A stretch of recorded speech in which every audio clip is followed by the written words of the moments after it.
ఈరోజు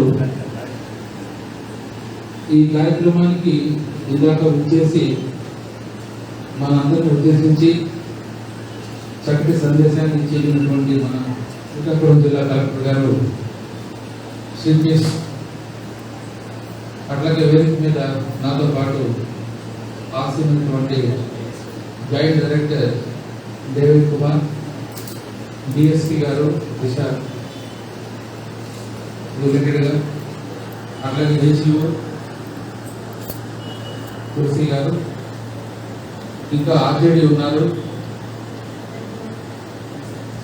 కొంతమంది ప్రిన్సిపల్స్ కూడా ఉన్నారు. ఈ కార్యక్రమంలో పాల్గొనడానికి వచ్చేసారు. అట్లాగే ఈ కాలేజ్ ప్రిన్సిపల్ అందరికీ కూడా నమస్కారం తెలియజేస్తూ, ముఖ్యంగా పిల్లలందరికీ ఈ సందర్భంగా నేను ఆశీస్సులు అందజేస్తూ, మరి ఈరోజు ఈ కాలేజీలో అంటే government college for women autonomous శ్రీకాకుళంలో world day against trafficking in persons ఈ సందర్భాన్ని పురస్కరించుకొని కాలేజ్ ఎడ్యుకేషన్ అసోసియేషన్తో ఒక వినూతనంగా కార్యక్రమాన్ని చేపట్టబోతున్నాం. దానికి కార్యక్రమాలు మరి ఇసోలైట్ సంబంధ ఎగ్జిక్యూటివ్ డైరెక్టర్ రెడ్ రోప్ అనే ఎన్జిఓ. యాక్చువల్గా she is the person who is responsible for this program today. So ఆమెకి ఈ సందర్భంగా నేను శుభాకాంక్షలు తెలియజేస్తున్నాను. రాబోయే రోజుల్లో గవర్నమెంట్ డిగ్రీ కాలేజెస్లో హ్యూమన్ ట్రాఫికింగ్ విషయం మీద ఏ రకంగా పిల్లల్ని చైతన్యపరచాలి, వీళ్ళ ద్వారా కమ్యూనిటీకి ఏ రకమైనటువంటి సందేశాన్ని మనం ఇవ్వాలా అనే దిశగా ఈ రెండు ఎన్జిఓతో కలిసి కాలేజ్ ఎడ్యుకేషన్ పనిచేయబోతుంది. దీంతో పాటు సంబంధం ఉన్నటువంటి పోలీస్ డిపార్ట్మెంట్లో ఎవరైతే దిశ పోలీస్ స్టేషన్స్లో పనిచేస్తున్నారో అధికారులు వాళ్ళ బృందం యొక్క సహకారంతో, అట్లాగే న్యాయశాఖ పరిధిలో ప్రజలకి న్యాయాన్ని చేరువ చేయడానికి,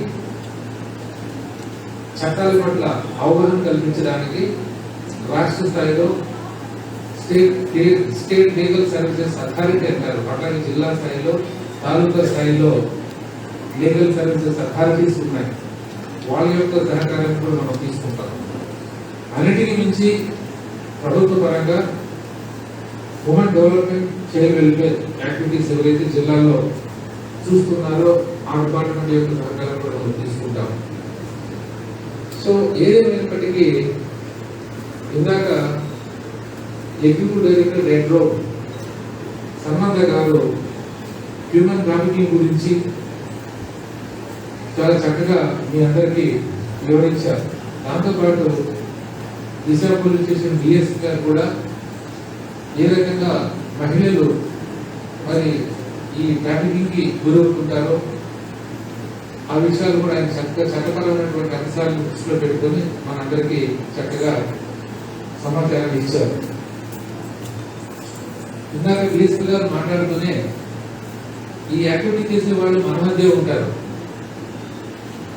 మనతోటి మంచిగానే మాట్లాడుతుంటారు. సమయం అవకాశం చూసి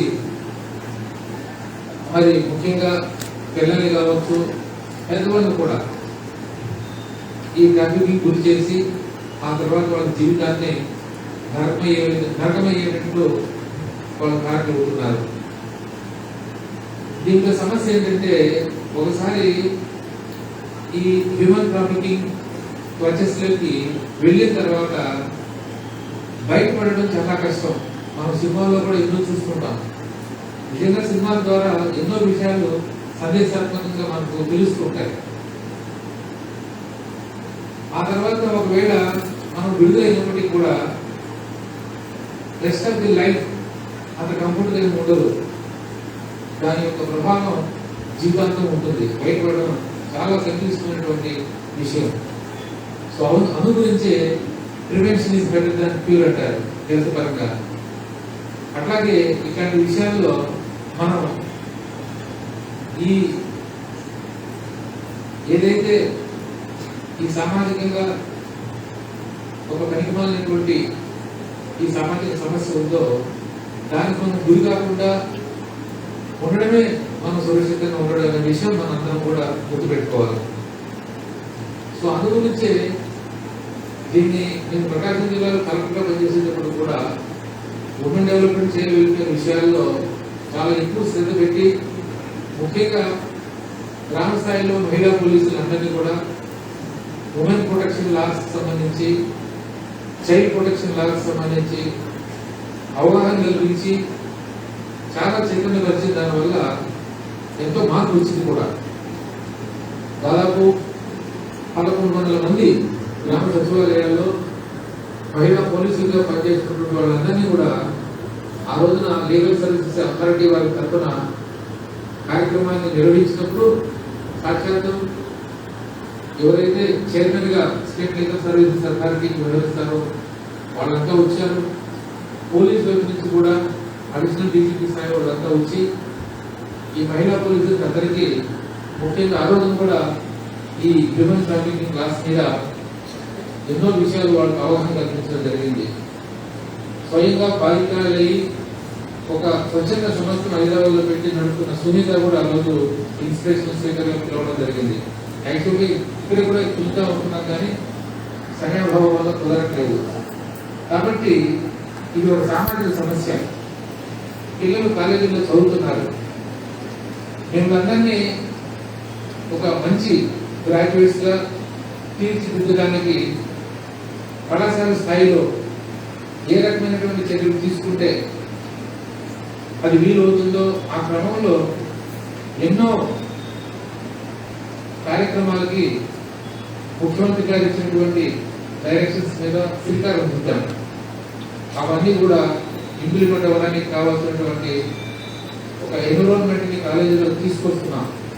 ముఖ్యంగా ఎంప్లాయబిలిటీ స్కిల్స్ ఇంపార్ట్ చేసే విషయంలో కానీ, ఇంటర్న్షిప్స్ మీ అందరి చేత చేయించే విషయంలో కానీ, అట్లాగే ఎక్స్ట్రా కరిక్యులర్ యాక్టివిటీస్ లో భాగంగా ఏ కార్యక్రమాల్లో మిమ్మల్ని ఇన్వాల్వ్ చేస్తే మీరు ఇంకా చైతన్యవంతులు అవుతారనే విషయం మీద దృష్టి పెట్టి నేను ఆలోచన చేసుకున్న సందర్భంలో మరి మన మినిస్టర్ గారు ఎవరైతే కొత్త సత్యనారాయణ గారు ఉన్నారో విద్యాశాఖ మంత్రులు, వారి దగ్గరికి మన సంబంధ గారు ఇట్లా కాలేజీలో నేను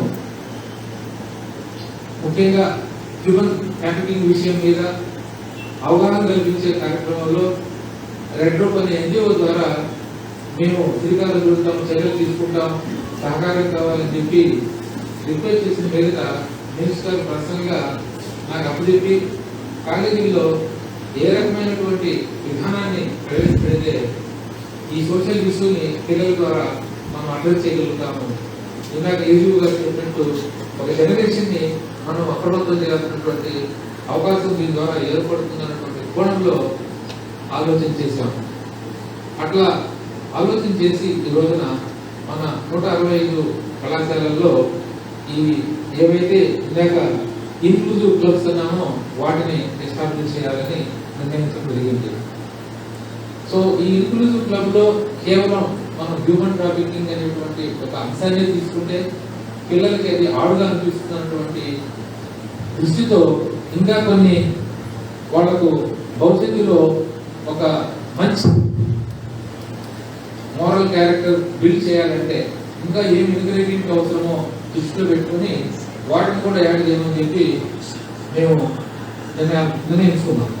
ఆ క్రమంలోనే కొన్ని లీగల్ అంశాల పట్ల మీ అందరికీ ఈ క్లబ్ లో భాగంగా in addition to human trafficking issues అవగాహన కల్పించాలని ఎన్నో చట్టాలు ఉన్నాయి.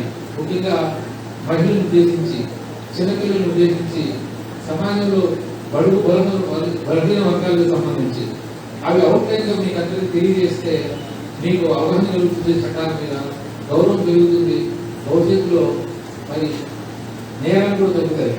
అందువల్ల ఒక లీగల్ క్లబ్ అనేది దీనికి ఒక సబ్ యాక్టివిటీని ఇంక్లూడ్ చేయడం జరిగింది. దాంతోపాటు ఈ రోజు మనందరం ఒక విషయం మాట్లాడుకుంటున్నాం. అది ముఖ్యంగా ఏంటంటే మనమంతా మనుషులమైనప్పటికీ మన మధ్య మానవ సంబంధాలు ఉన్నప్పటికీ మానవ సంబంధాలకి ఏదైతే ఆధారంగా ఉన్నారో అవి నైతిక విలువలు అంటాం. అవి ఈ రోజున కరువు అవుతున్నాయి. మానవత దృక్పథం మరి చాలా మందిలో కనిపించట్లా. ఆ సందర్భంగా దౌర్భాగ్యం ఏంటంటే దానికి మనం కృషి చేసుకుని మనం దాన్ని నేర్చుకోవాలన్నటువంటి స్థితి మనం రావడం. ఆ క్రమంలోనే మీరు గమనించినట్లయితే లైఫ్ స్కిల్ కోర్సెస్ లో ఏదైతే మేము సిలబస్ మార్చామో కరికులం డిగ్రీ వాళ్ళకి, దాంట్లో హ్యూమన్ వాల్యూస్ ప్రొఫెషనల్ ఎథిక్స్ అనేటువంటి ఒక కోర్సు కూడా ఇంట్రొడ్యూస్ చేశాము. దానికి రిలేటెడ్ గా హ్యూమన్ రిలేషన్స్ ఎలా ఉండాలి, టీచర్ స్టూడెంట్ రిలేషన్షిప్ ఎలా ఉండాలి, స్టూడెంట్ స్టూడెంట్ రిలేషన్షిప్ ఎలా ఉండాలి, ఇన్స్టిట్యూషన్ తో స్టూడెంట్ ఎలాంటి రిలేషన్షిప్ ఉండాలి, మీరు ఇంటికి వెళ్ళిన తర్వాత మీ తల్లిదండ్రులు మీకు ఎలాంటి రిలేషన్షిప్ ఉండాలి. ఈ రకంగా గ్రామాల్లో మరి రకరకాల వర్గాల వాళ్ళు ఉంటారు. వాళ్ళందరి మధ్య సామరస్యంగా ఎలాంటి సంబంధాలు ఉండాలి, ఇవన్నీ కూడా ఈ రోజున బలహీనపడుతున్న వల్ల గ్రామాల్లో కక్షల కార్యక్రమాలు కోరుకుంటున్నారు. అవి కాలేజీలో కూడా రిఫ్లెక్ట్ అవుతున్నాయి. పిల్లల మధ్య మంచి సంబంధాలు ఉండట్లేదు.